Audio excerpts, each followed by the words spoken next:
मरते समय एक बार और गुरु जी के चरण दबा ही देते हैं। गुरु जी सब आंक रहे हैं, ध्यान से देख रहे हैं कि चेहरे पर बहुत बड़ा संकट है। कहा बेटा रात्रि में तुम हमारे चरण को मत छोड़ना, चाहे जैसी भी स्थिति परिस्थिति प्रकट हो, तुम हमारी सेवा मत छोड़ना, चरण दबाते रहना। वर्णन है पूरी रात वह चरण दबाता रहा। उसी समय उस तांत्रिक ने तंत्र विद्या का मारण विचार प्रकट किया। एक भयंकर कृत्या राक्षसी प्रकट भई और वह उसे मारने के लिए बुला रही है, बेटा इधर आजा, इधर आजा। उसमें इतनी शक्ति नहीं कि समर्थ गुरु के पास जा सके वह, बेटा इधर आजा।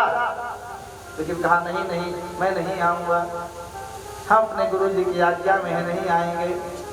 वह कृत्या हार गई, गुरु जी के चरण को नहीं छोड़ा, इसलिए उसकी हिम्मत नहीं पड़ी वहां जाने की।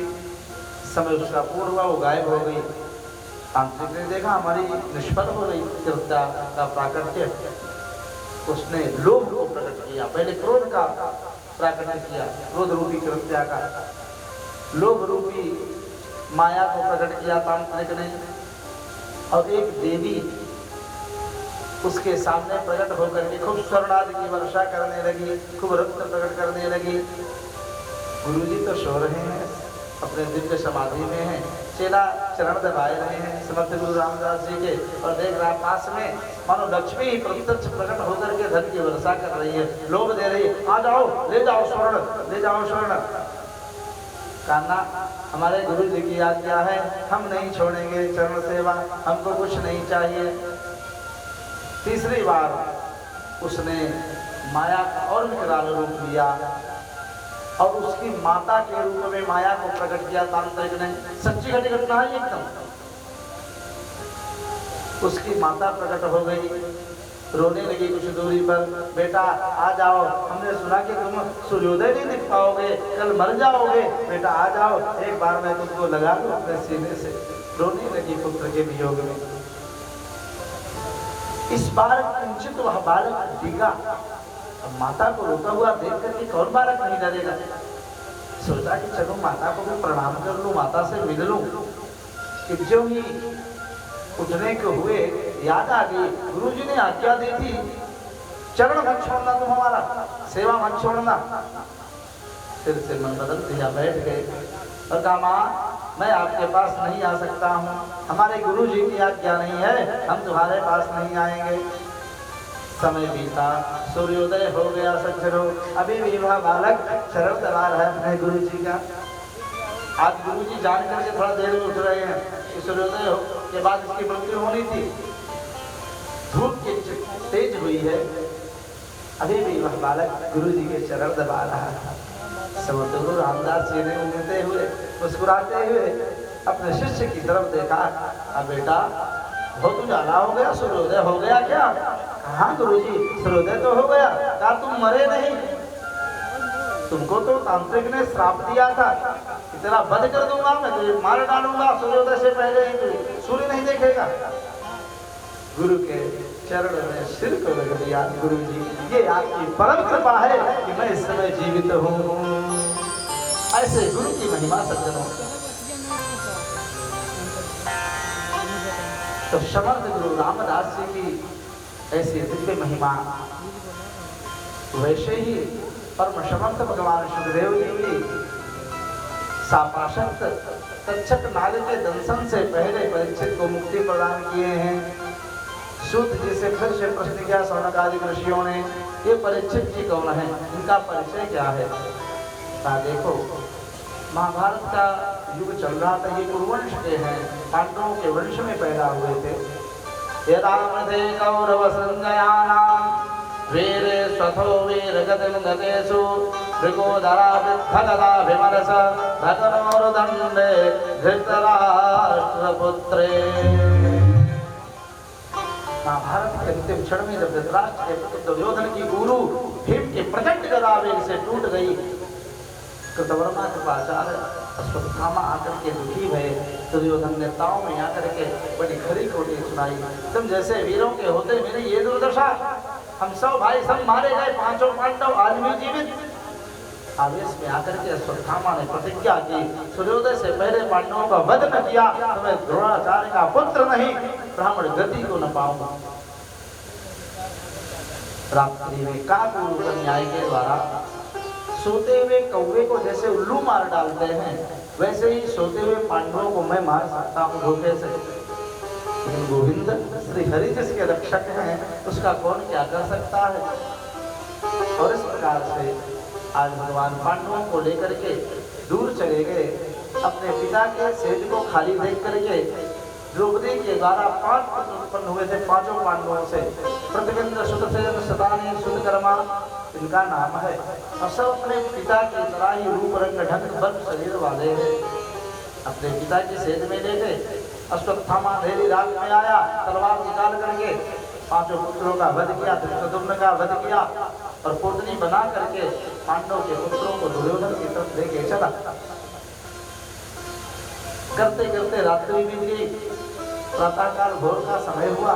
दुर्योधन के पास पहुंचा, अपनी ढीक हाँकता हुआ, देख मित्र, आज मैंने वो सब कर दिया जो बड़े बड़े योद्धा सत्यरथी महारथी तेरा मित्र दानीकरण भी नहीं कर पाया। आज मैंने अकेले ही पांडवों का वध कर दिया। जो पोटली खोल करके देखा, दुर्योधन ने 5 पांडव तो नहीं है, लेकिन उनके पुत्र जरूर है। अरे मूर्ख, तूने ये क्या करा? कि निरपराध बच्चों ने मेरा क्या बिगाड़ा? तूने इतना बड़ा जघन्य अपराध किया है ना, अब तेरा कल्याण नहीं होगा, पांडव तुझे छोड़ेंगे नहीं। दुर्योधन को काल का समाचार लगा, विदा हो गया अपने साथ सागर। प्रातःकाल की बेला हो गई, 5 बालक भी जगे नहीं, सदा के लिए महानिद्रा में जो सो गए, कैसे जगेंगे। जो ही दासी के द्वारा रुदन प्रारंभ हुआ है, द्रौपदी, कुंती, उत्तरा, सुभद्रा भागती हुई सब शिविर में गई। पुत्रों के वध को देख करके सब फूट फूट करके रोने लगे। द्रौपदी की स्थिति तो अत्यंत दयनीय है। माता शिशूनां निधनं सुतानां निशम्य घोरं परितप्यमाना तदा रुदनवास्पकलाकुलाक्षी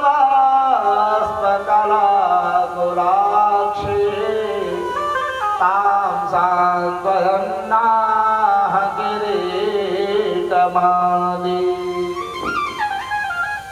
भगवान पांडवों को लेके आए, अर्जुन ने द्रौपदी को सांत्वना दी। तुरंत प्रभु को लेकर के अश्वत्थामा का पीछा किया। अश्वत्थामा ने देखा अर्जुन तुम्हें मार डालेगा, छोड़ेगा नहीं, तुरंत रक्षा के लिए ब्रह्म संधान कर दिया।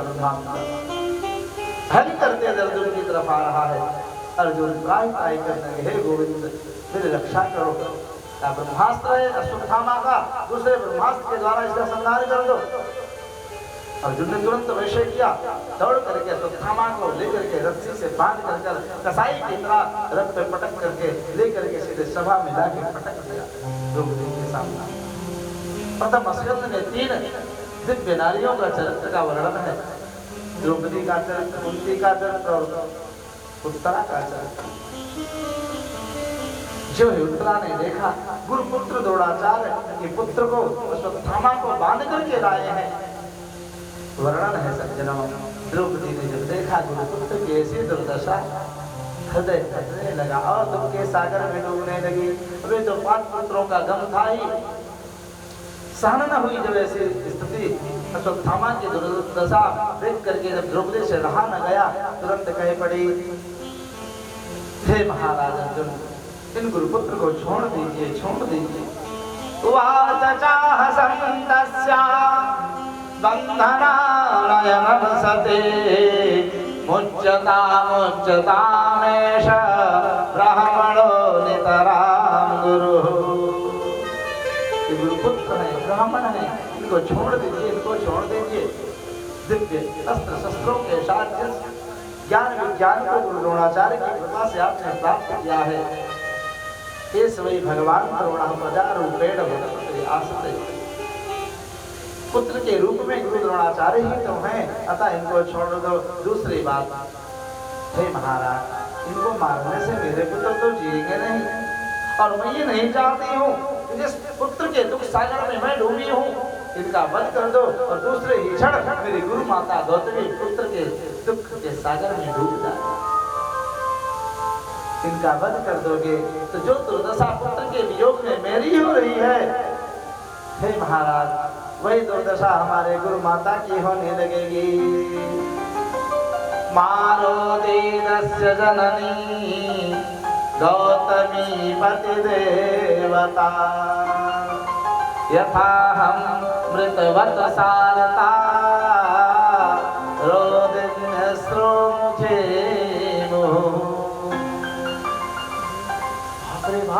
द्रौपदी के ऐसे दिव्य निर्णय को देख करके पूरी सभा चकित रह गई, आज तक चकित रह गई, अचंभित हो गई।